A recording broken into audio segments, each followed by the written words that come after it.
Silmarillion-Quenta Silmarillion of Beleriand and its realms.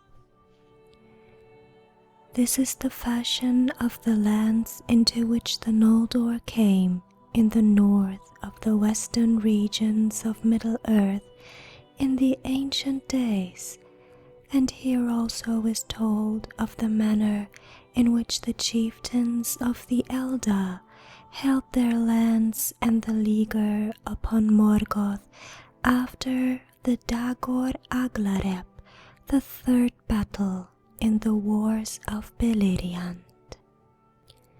In the north of the world, Melkor had in the ages past reared Erid Engrin, the Iron Mountains, as a fence to his citadel of Autumno, and they stood upon the borders of the regions of everlasting cold, in a great curve from east to west.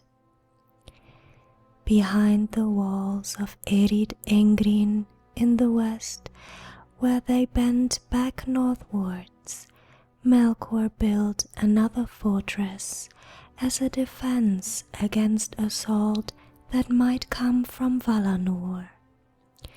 And when he came back to Middle-earth, as has been told, he took up his abode in the endless dungeons of Angband, the hells of iron, for in the war of the powers, the Vala, in their haste to overthrow him in his great stronghold of Autumno, did not wholly destroy Angband, nor search out all its deep places. Beneath Erid Engrin he made a great tunnel which issued south of the mountains, and there he made a mighty gate. But above this gate, and behind it even to the mountains, he piled the thunderous towers of Thangorodrim that were made of the ash and slag of his subterranean furnaces, and the vast refuse of his tunnelings. They were black and desolate and exceedingly lofty, and smoke issued from their tops, dark and foul upon the northern sky. Before the gates of Angband, filth and desolation spread southward for many miles over the wide plain of Ardgalen. But after the coming of the sun, rich grass arose there, and while Angband was besieged and its gates shut, there were green things even among the pits and broken rocks before the doors of hell. To the west of Thangorodrim lay Hizilome, the land of mist, for so it was named by the Noldor in their own tongue, because of the clouds that Morgoth sent thither during their first encampment. Hithlum it became in the tongue of the Sindar that dwelt in those regions.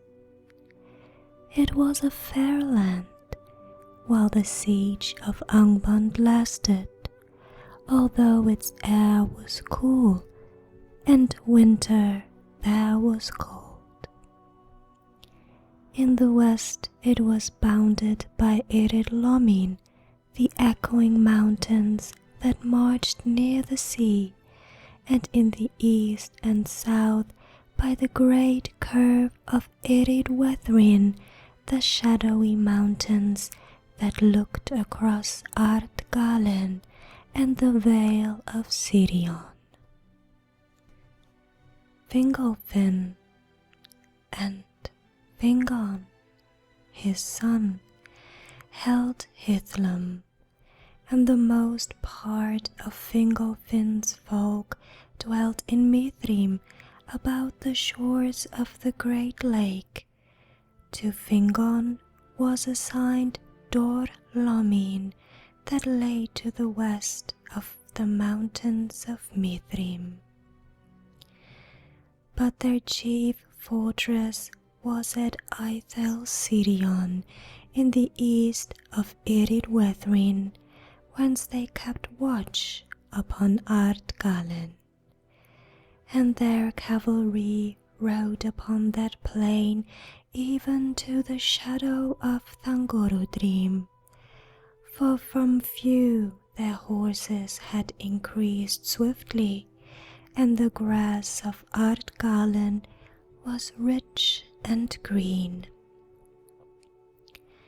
Of those horses many of the sires came from Valinor, and they were given to Fingolfin by Maedhros in atonement of his losses, for they had been carried by ship to Losgar. West of Dor Lomin, beyond the echoing mountains, which south of the Firth of Drengist marched inland, lay Nevrast, that signifies the hither shores in the Sindarin tongue. That name was given at first to all the coastlands south of the Firth, but afterwards only to the land whose shores lay between Drengist and Mount Taras. There for many years was the realm of Turgon the Wise, son of Fingolfin, bounded by the sea and by Irid-Lomin, and by the hills which continued the walls of Irid-Wethrin westward, from Ivrin to Mount Taras, which stood upon a promontory. By some, Nevrast was held to belong rather to Beleriand than to Hithlum, for it was a milder land, watered by the wet winds from the sea and sheltered from the cold north winds that blew over Hithlum. It was a hollow land, surrounded by mountains and great coast cliffs higher than the plains behind, and no river flowed thence, and there was a great mere in the midst of Nevrast, with no certain shores, being encircled by wide marshes. Linaewen was the name of that mere, because of the multitude of birds that dwelt there, of such as love tall reeds and shallow pools.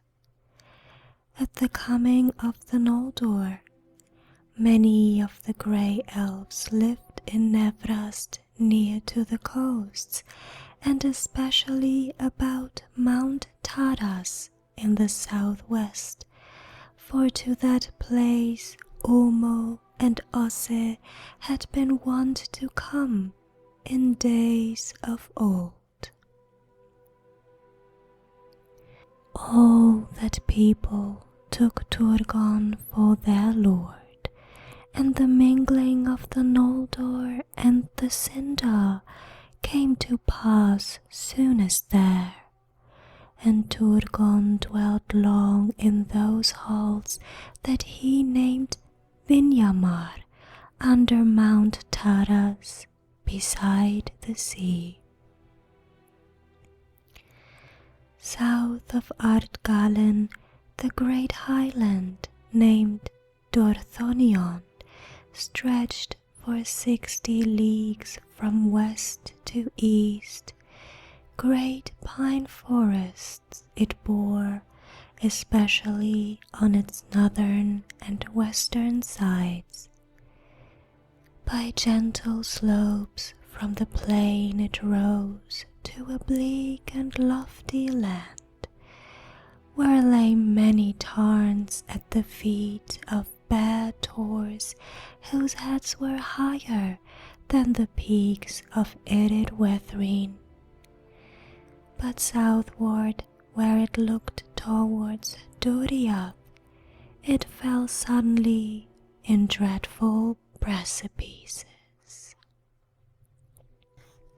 From the northern slopes of Dorthonion, Angrot, and Aignor, sons of Finarfin, looked out over the fields of Ardgalen, and were the vassals of their brother Finrod, lord of Nargothrond.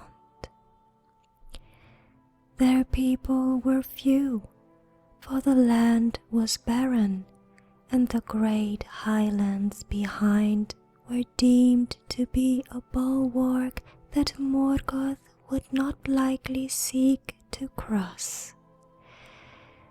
Between Dorthonion and the shadowy mountains there was a narrow vale, whose sheer walls were clad with pines, but the vale itself was green, for the river Sirion flowed through it, hastening towards Beleriand. Finrod held the pass of Sirion, and upon the isle of Tol Sirion, in the midst of the river, he built a mighty watchtower, Minas Tirith. But after Nargothrond was made, he committed that fortress mostly to the keeping of Orodreth, his brother.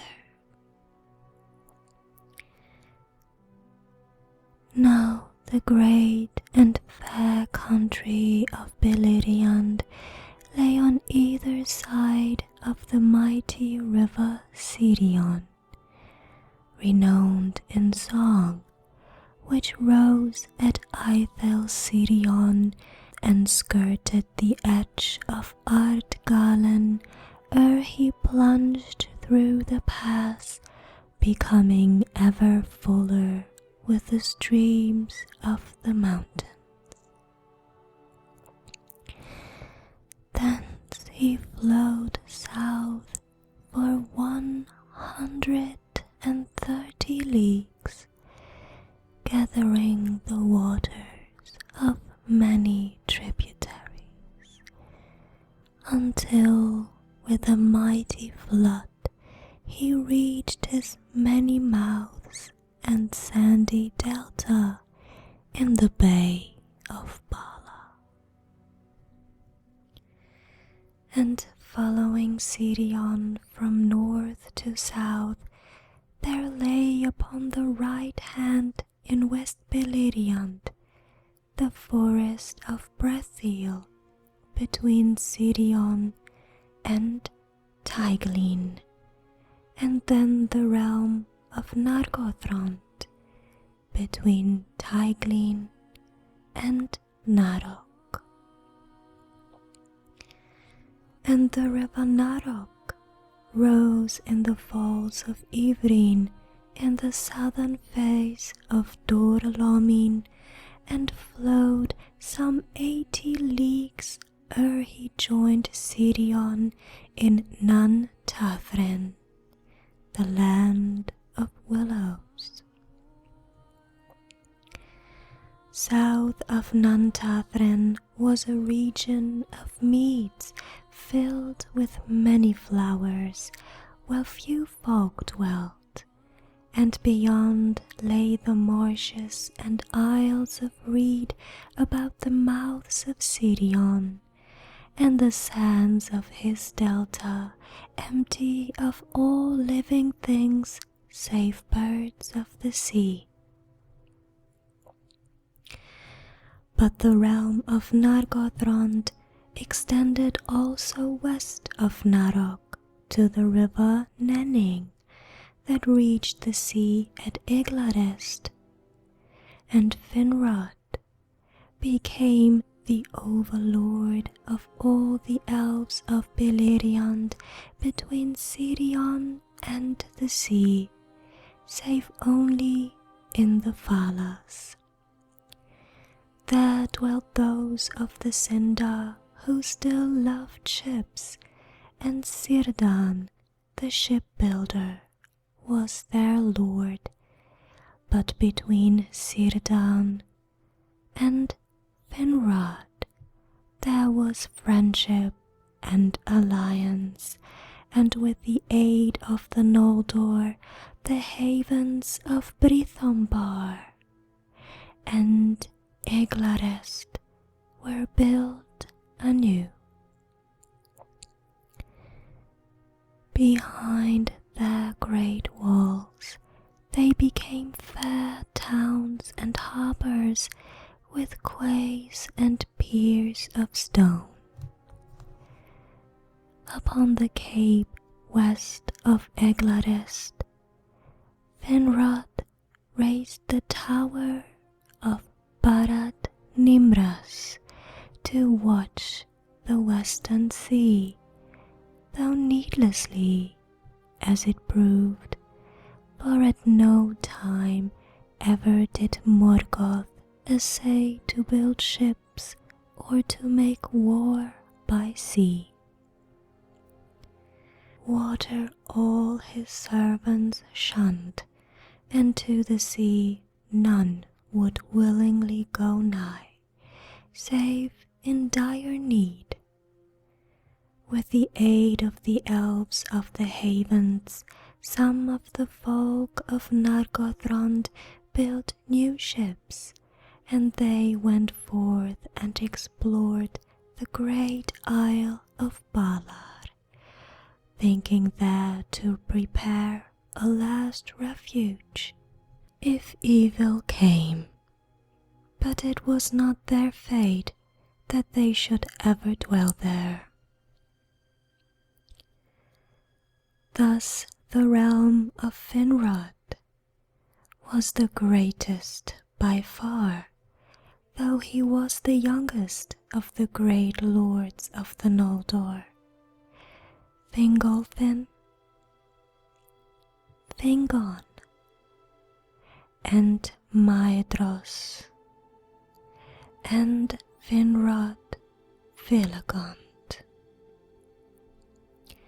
But Fingolfin was held overlord of all the Noldor, and Fingon after him, though their own realm was but the northern land of Hithlum, yet their people were the most hardy and valiant, most feared by the orcs, and most hated by Morgoth. Upon the left hand of Sirion lay East Beleriand, at its widest 100 leagues from Sirion to Gilion, and the borders of Osiriand, and first between Sirion and Mindep lay the empty land of Dimbar, under the peaks of the Chrysaegrim, abode of eagles. Between Mindep and the upper waters of Escalduin lay the no-land of Nun Dungorthap, and that region was filled with fear, for upon its one side the power of Melian fenced the north march of Doriath, but upon the other side the sheer precipices of Irid Gorgoroth, mountains of terror, fell down from high Dorthonion. Thither, as was earlier told, Ungoliant had fled from the whips of the Balrogs, and there she dwelt a while, filling the ravens with her deadly gloom, and there still, when she had passed away, her foul offspring lurked and wove their evil nets, and the thin waters that spilled from Irid Gorgoroth were defiled and perilous to drink, for the hearts of those that tasted them were filled with shadows of madness and despair. All living things else shunned that land, and the Noldor would pass through Nandungorthep only at great need, by paths near to the borders of Doriath and furthest from the haunted hills. That way was made long before, in the time Morgoth returned to Middle-earth, and if one fared upon it, he came eastwards to Escalduin, where still there stood in the days of the siege the stone bridge of Eaur. Thence he passed through Dor Dinen, the Silent Land, and crossing the Arosiak, which signifies the fords of Aros, came to the north marches of Beleriand, where dwelt the sons of Fëanor.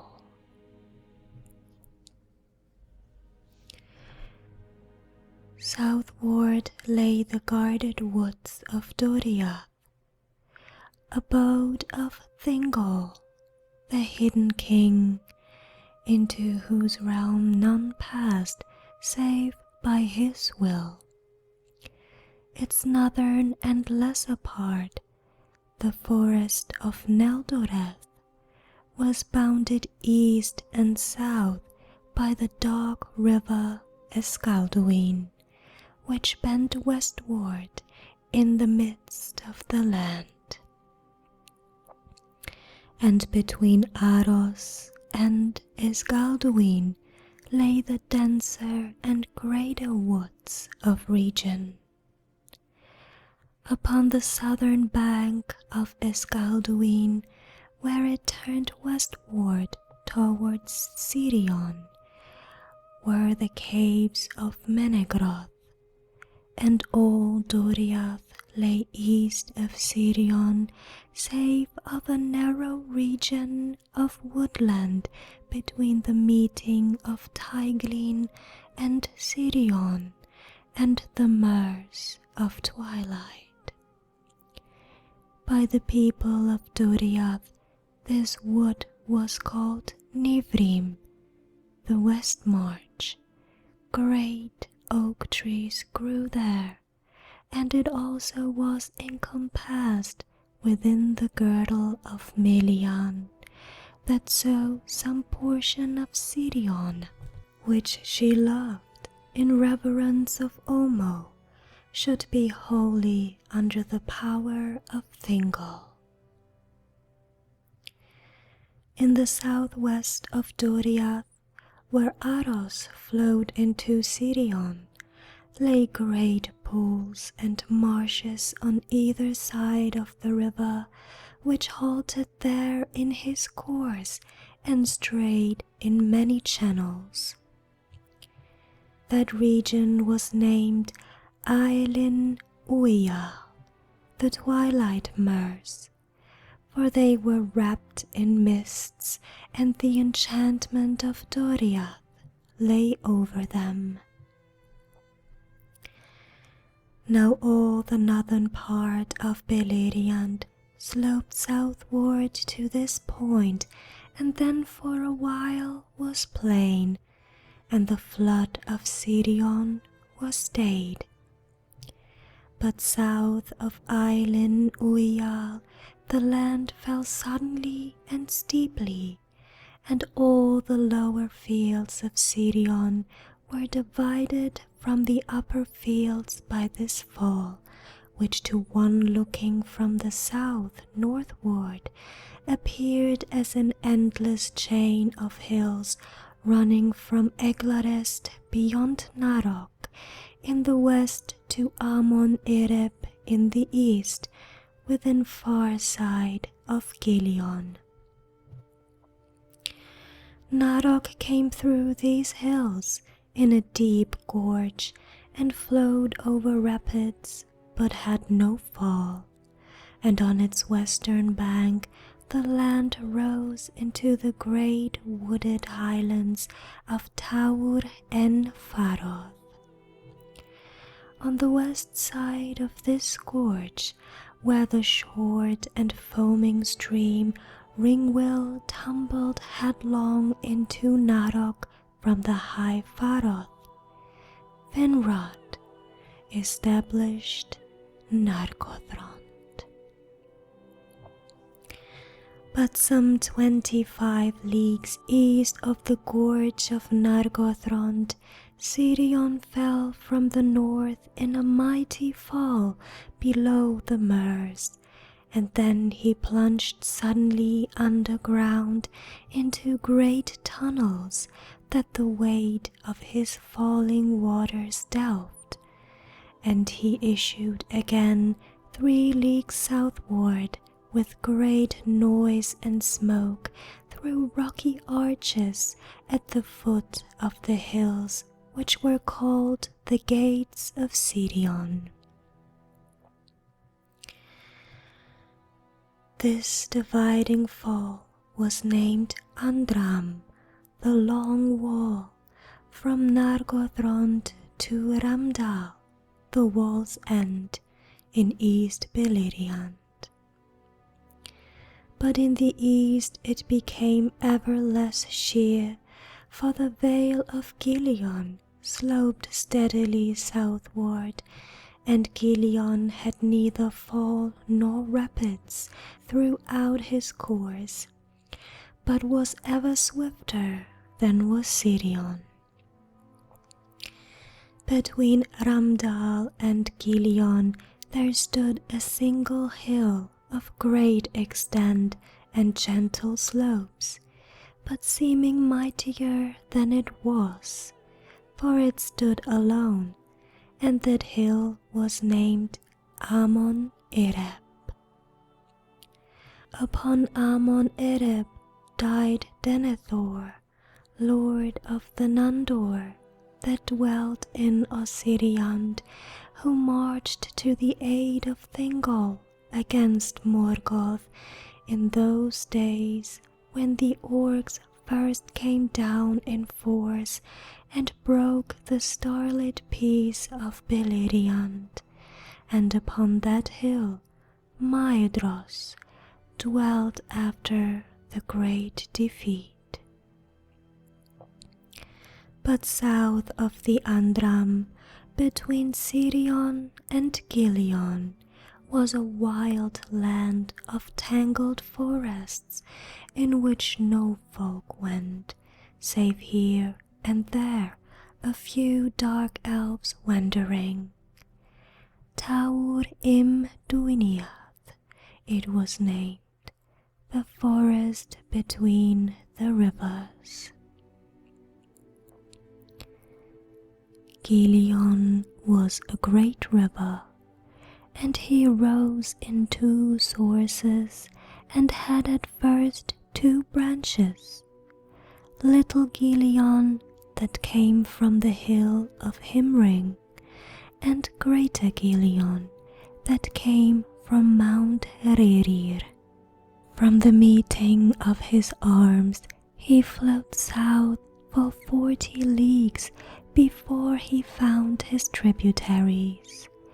And before he found the sea, he was twice as long as Sirion, though less wide and full, for more rain fell in Hithlum and Dorthonion, whence Sirion drew his waters, than in the east. From Iridluin flowed the 6 tributaries of Gileon: Askar, that was after named Rathloriel, Thalos, Legolin, Brilthor, Duilwen, and Adurant, swift and turbulent streams, falling steeply from the mountains. And between Askar in the north and Adurant in the south, and between Gileon and Iridluin lay the far green country of Osiriand, the land of 7 rivers. Now at a point nearly midway its course, the stream of Adurant divided and then joined again, and the island that its waters enclosed was named Tol Galen, the Green Isle. There Beren and Luthien dwelt after their return. In Osiriand dwelt the Green Elves in the protection of their rivers, for after Sirion, Omo loved Gileon above all the waters of the western world. The woodcraft of the elves of Osiriand was such that a stranger might pass through their land from end to end and see none of them. They were clad in green in spring and summer, and the sound of their singing could be heard even across the waters of Gileon.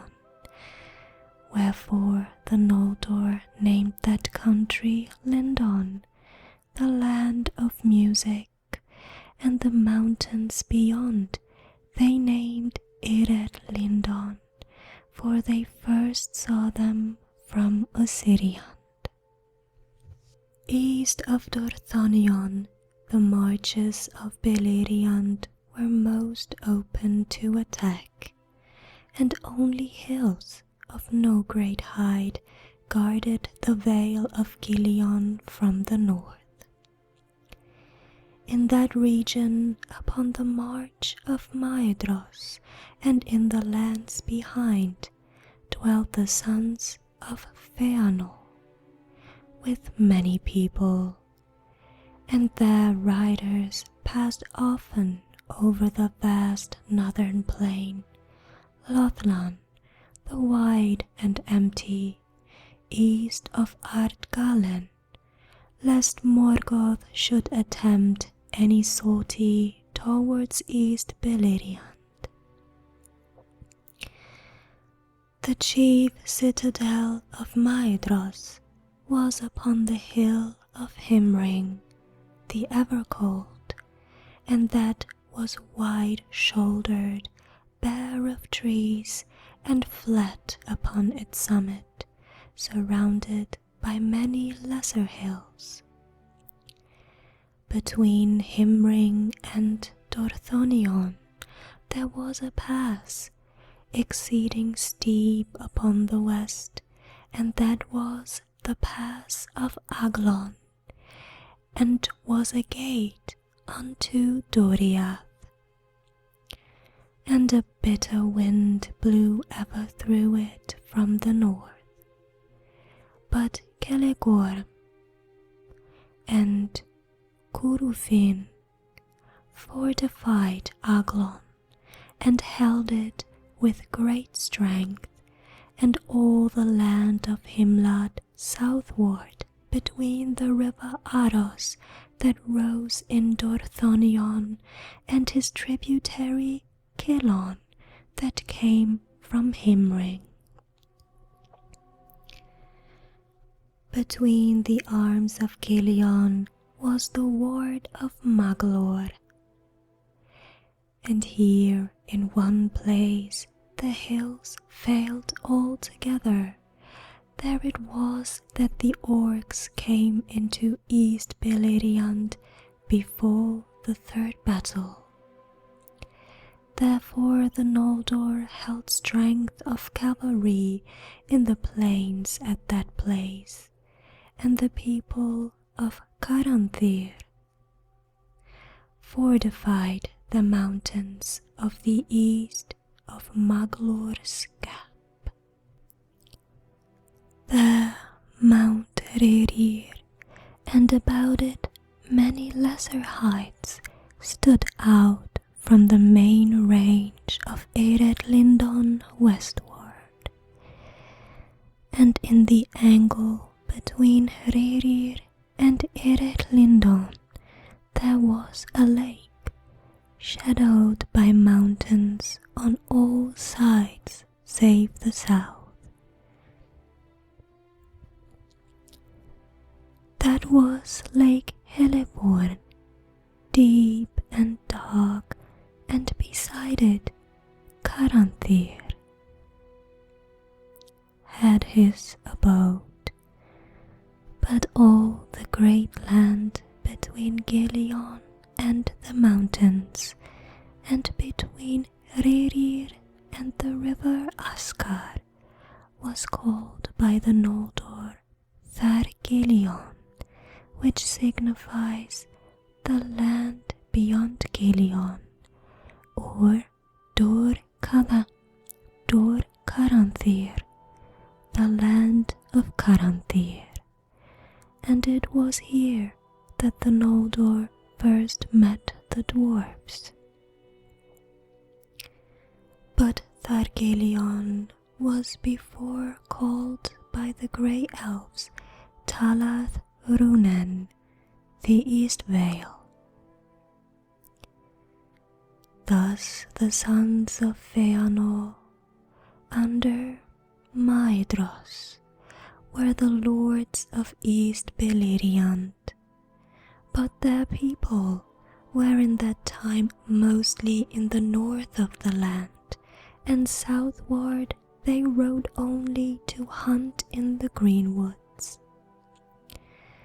But there Amrot and Amras had their abode, and they came seldom northward while the siege lasted. And there also other of the elf lords would ride at times, even from afar, for the land was wild but very fair.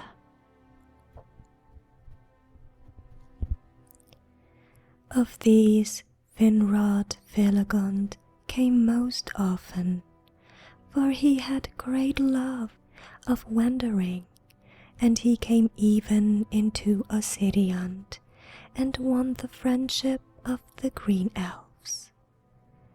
But none of the Noldor went ever over Eredlindon while their realm lasted, and little news and late came into Beleriand of what passed in the regions of the east.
Kalina, Kalina,